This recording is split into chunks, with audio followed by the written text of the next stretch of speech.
Have you ever been in a situation where you felt like your kindness was being used as a weapon against you? Where your willingness to listen, to be open, was seen not as a strength, but as a doorway to be kicked in? This is the heart of a philosophical puzzle that is more relevant today than ever. To preserve a tolerant society, must we refuse to tolerate intolerance? It sounds like a riddle wrapped in an enigma, but it's the core of the paradox of tolerance. It forces us to ask a deeply uncomfortable question. If we create a paradise of open-mindedness, do we have to post a guard at the gate to keep out those who would burn it all down? That's what we're going to talk about today. I'm Danny, and this is a new Thinking Out Loud episode from English Plus Podcast.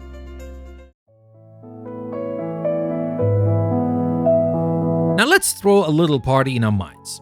The theme is ultimate acceptance. Everyone's invited. The music is a beautiful mix of every genre.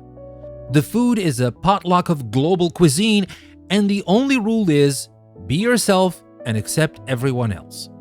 It's a beautiful scene, right? People are debating, laughing, sharing. Now, someone new walks in. They're not here to enjoy the party. They start telling the jazz lovers that their music is degenerate. They go to the buffet and start throwing out dishes they deem impure. They start shouting that only their way of partying is correct and everyone else should be kicked out. Now, what do? According to the party's only rule, accept everyone, you have to let them stay. You have to tolerate their behavior. But if you do, how long will your beautiful, inclusive party last before it's just them alone in a wrecked room? This is, in a nutshell, the paradox of tolerance, famously laid out by the philosopher Karl in 1945. He wasn't thinking about house parties. He was staring into the abyss of post-World War II Europe, wondering how entire nations, seemingly civilized and modern, could have succumbed to the hateful ideologies of fascism. His conclusion was chillingly simple. Unlimited tolerance must lead to the disappearance of tolerance. If we extend our tolerance to those who are fundamentally intolerant, the tolerant will be destroyed and tolerance with them. In other words, the open door policy without a bouncer eventually lets the wolves in to eat everyone, including the person who opened the door in the first place. Now, I can feel the gears turning in your head right now because they're grinding in mine too. Hold on, you might be thinking. If we start being intolerant of the intolerant, doesn't that make us the bad guys? Aren't we becoming the very thing we claim to despise? This is the brilliant, maddening knot at the center of the whole thing. It feels like a logical trap. It feels deeply hypocritical. And if we're not careful, it can be. But Popper had a nuance here that is absolutely crucial. He wasn't advocating for preemptively shutting down every opinion we don't like. He wasn't talking about silencing someone because their political views are different or because they have a strange taste in music. He argued that we should first try to counter intolerant ideas with rational argument, with public debate, in the great marketplace of ideas. We should meet bad speech with better speech. But, and this is the giant flashing neon but, what happens when they refuse to play by those rules?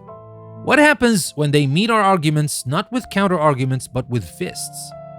What happens when they declare that debate is pointless and that their goal is to silence us by force if necessary? That, Popper said, is the moment the line is crossed. At that point, defending tolerance requires us to stop tolerating them. It's not an act of aggression, it's an act of societal self-defense. It's the immune system kicking in to fight a virus that wants to kill the host. So where is that line? Where does an idea cross over from being merely offensive or disagreeable to being an existential threat to the tolerant society itself? That, my friends, is the million-dollar question. And there's no easy one-size-fits-all answer. It's a blurry, shifting line in the sand, and we, as a society, are constantly trying to figure out where it is. Does it get drawn at direct calls for violence? At the spread of disinformation that demonstrably leads to harm? At ideologies that explicitly seek to strip rights away from certain groups of people? This isn't just an abstract debate for philosophy classrooms. It's the very tension that animates our most heated public arguments. Think about the debates over free speech on college campuses and social media platforms. One side argues for an almost absolute freedom of expression, believing that all ideas, even monstrous ones, should be allowed to compete. The other side argues that allowing hate speech to fester creates an environment where marginalized groups are silenced, threatened, and harmed, thus making the space less free for them. Both sides, in their own way, are arguing for a version of freedom. Both are wrestling with Popper's paradox, whether they know it or not. They're trying to figure out if the party is better served by letting everyone have a microphone or by taking the microphone away from the person yelling fire in a crowded theater.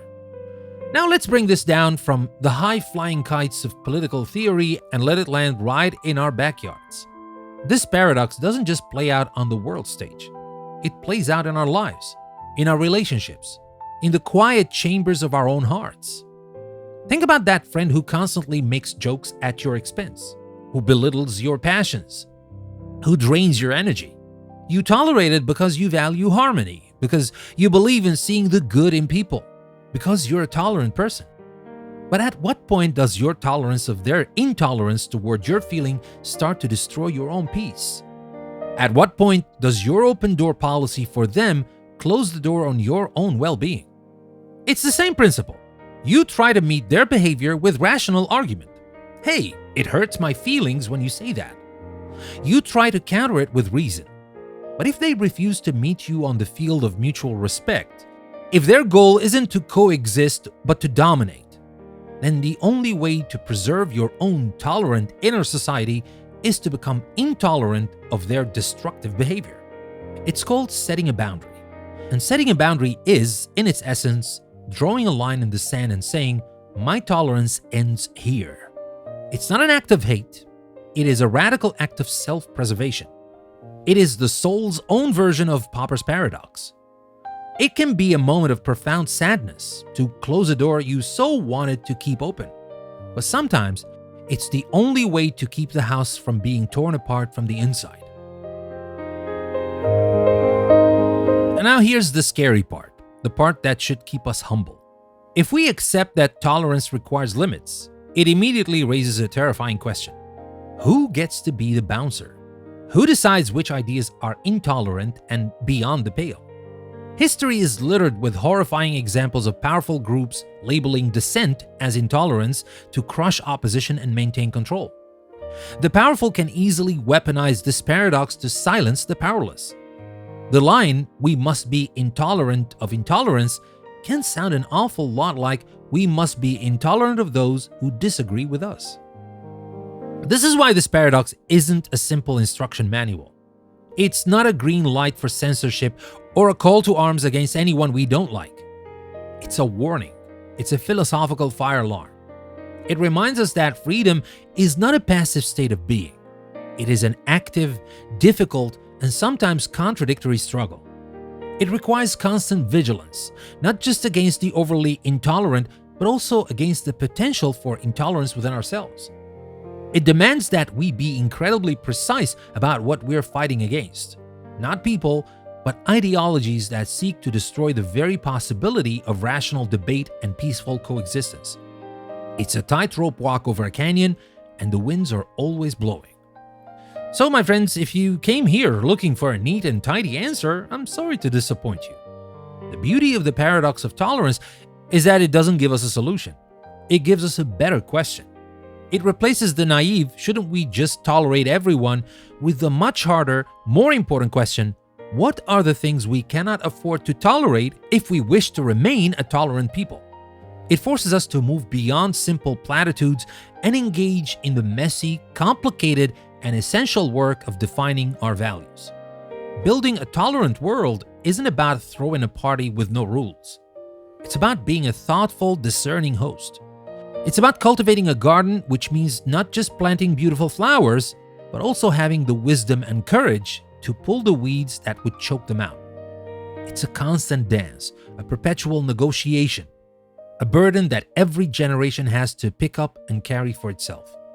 So I'll leave you with a question that sits at the heart of it all. Where do you draw the line? Not for society, but for you. When does an idea, a behavior, or a person cross that invisible threshold from being something you disagree with to something you believe is a genuine threat to the very fabric of peace and tolerance you hold dear? And what are you prepared to do about it? I'd love to hear what you think, so drop your thoughts in the comments. Thank you very much for listening. I'm Danny, and this was another Thinking Out Loud episode from English Plus Podcast. I'll see you again next time.